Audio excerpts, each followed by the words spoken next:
I was saving this, Mm-hmm. But but screw it. In a world where partial greatness is celebrated and total greatness is shunned, there stands to be a figure on the lips of those who love him and those who hate him.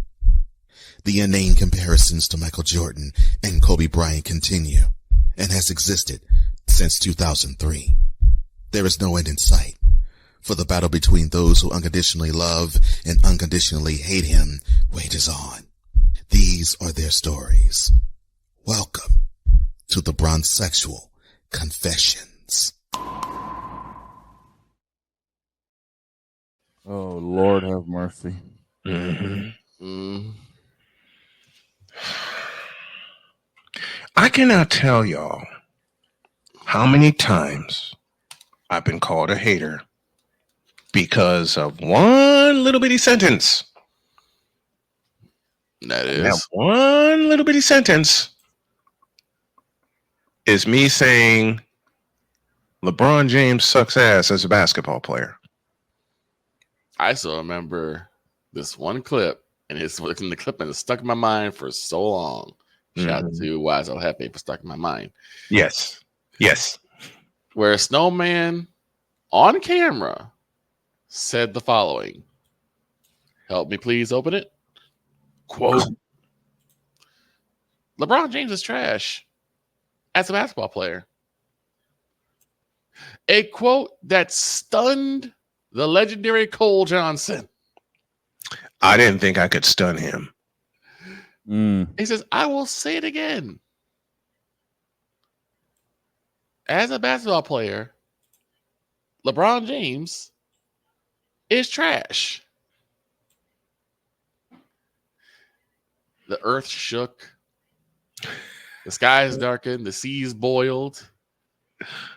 And every Bronsexual for 20 some odd thousand miles all rose up and said, what you mean?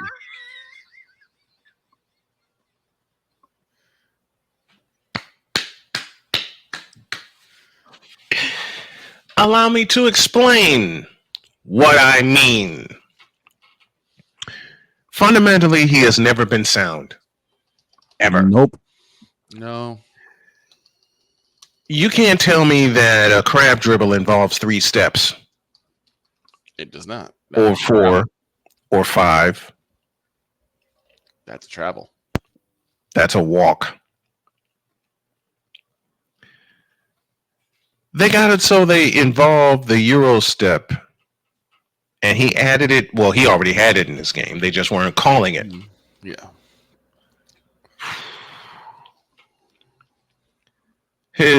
And I thank you, Victor, for this next one. His chicken wing ass jump shot.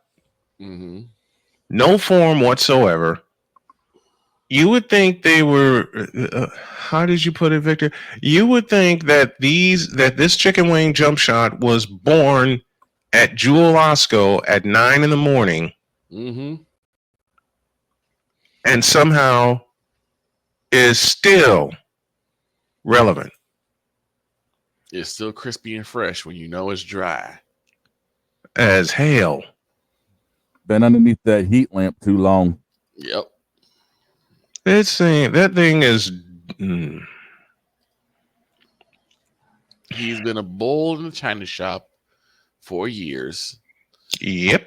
He has charged and knocked over people, and there's been no offensive foul called. He flops, and there's been call after call after call. He sat there whining for calls. And he still does. He has thrown teammates under the bus. Yep. And still does. Remember JR? Oh, that was bad. Which, look, was a boneheaded move by JR. Yes. I will absolutely admit that. It was a boneheaded move. But there's ways to handle it. There are ways to handle it. Exactly. MJ would have done the opposite and encouraged the young man. You would think. You would think. Thank you, George Carlin. I don't know of a single player that has been better playing with LeBron. I can't think of anybody either. And yet that's the argument that I get all the freaking time. Now, if you see anybody that plays with LeBron gets better. Bull. Which is some grade A, homogenized, Holstein, day-old bullshit. In fact, I can give you a few players who have been worse. Kevin Love. Chris Bosh. Dwayne Wade. Kyrie Irving. Kyle Korver. J.R. Smith. Shaquille O'Neal. Mm-hmm. Oh, Shaq and LeBron just was brutal. It was brutal to watch. AD. Yeah. Let's just say the entire freaking Lakers team for that matter. Don't get me started with Anthony Davis. Captain Glassjaw. Jordan and I were talking about this earlier before LeBron checked in, and Jordan was like, he's looking good when he's by himself. Exactly. He looks competent. He looks healthy when he's by himself. He looks like himself. But then LeBron checks in. Here comes LeBron. And that is the end of that. And now we have to deal with part 2 of this, because we're going to be forced to sit through the rise of Bronny. Now, Jesus Christ. I am still on the side of I want to see the young man grow and progress. I want to see it too. But he's going to have to do it elsewhere. Yeah, he cannot do it with his father's eyes. Exactly. He cannot do it on the same team as LeBron. He's got to be his own man. He has to be. He absolutely has to be. Problem is, he never will be. No, he won't.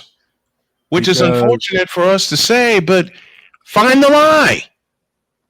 I mean, we all know LeBron pulled the strings to get him drafted there. Yes, of course he did. Nepotism is real. For those of you that don't think it's nepotism, A, look up the definition, and B, tell me it doesn't apply here. I double dare you to tell me it doesn't apply here, which we all know it does. I'll ask you this. I'll ask anyone who doesn't think that nepotism applies in this question. Name a game that Bronny had that you would have said, oh, yeah, I definitely want him on my team. I can't think of one. None. Neither can I. That's why he's down in G League now. That's why he's in G League. That's where he needs to stay. That's why he's still under the thumb, and why he was picked up by the Lakers is under the thumb of his dad. Mm-hmm. It just is what it is, folks. Man, I don't have that much of a hatred for LeBron. I don't. Right. Fundamentally, I hate his game. Mm-hmm. And I've always said that. And I've always said it as a basketball player. Okay. Yeah. I always have clarified as a basketball player. Exactly. All right. We've all made it clear that it's his game that we call into question. It's not him as a person.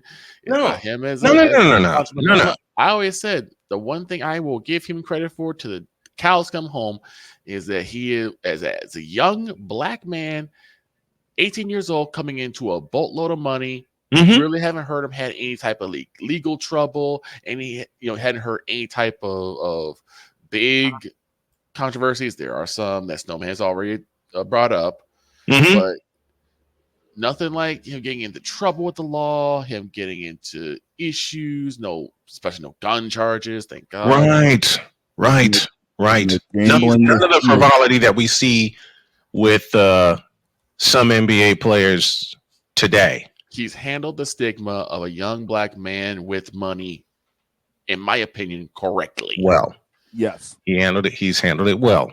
Yes. Problem is his game has been coming up short to the point where it seems like the NBA helped him to the chips that he's had. Yes. That's obvious. 2012, anybody? Yeah. 2011 trip to the finals in his first year with Miami. And he The couldn't get Bulls, that and right.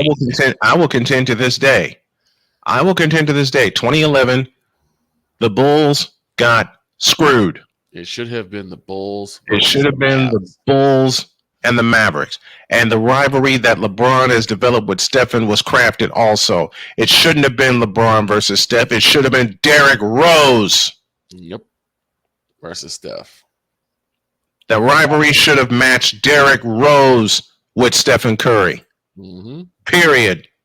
I'll say it again for those of us that really understand basketball. The rivalry should have been matched up not with LeBron versus Steph, but it should have been Derrick freaking Rose. Especially considering how those guys play very similar.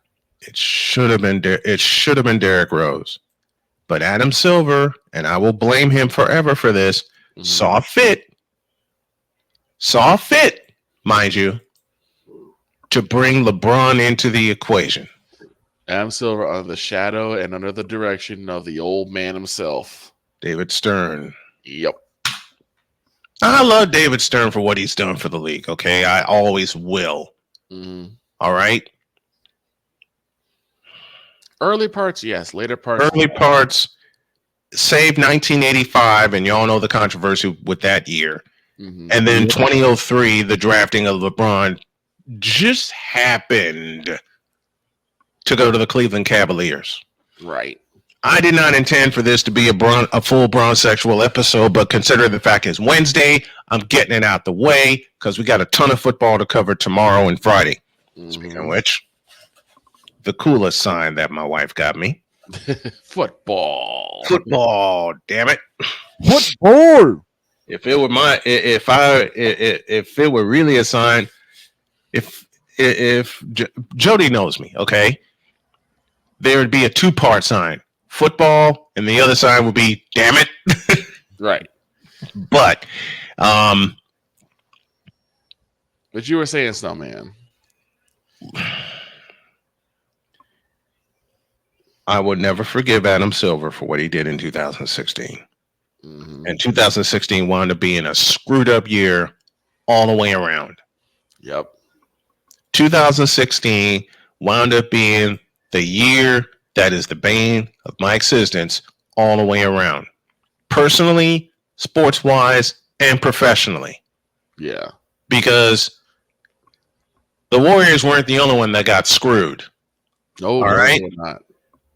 The Warriors weren't the only one that got screwed. From a personal standpoint, I got screwed. Big time. More on that later. Not to mention the Cleveland Indians. Oh, dear God. You want to go on, There, that's what the cat thinks of that year. Yep. Bing says, let me out of here. Bing says, I don't want to hear anymore. Let me out of here. He heard LeBron. He heard LeBron's name and said, I'm out. I'm done. And I get the same reaction from Winnie. It's a year that will forever live in infamy. Yes.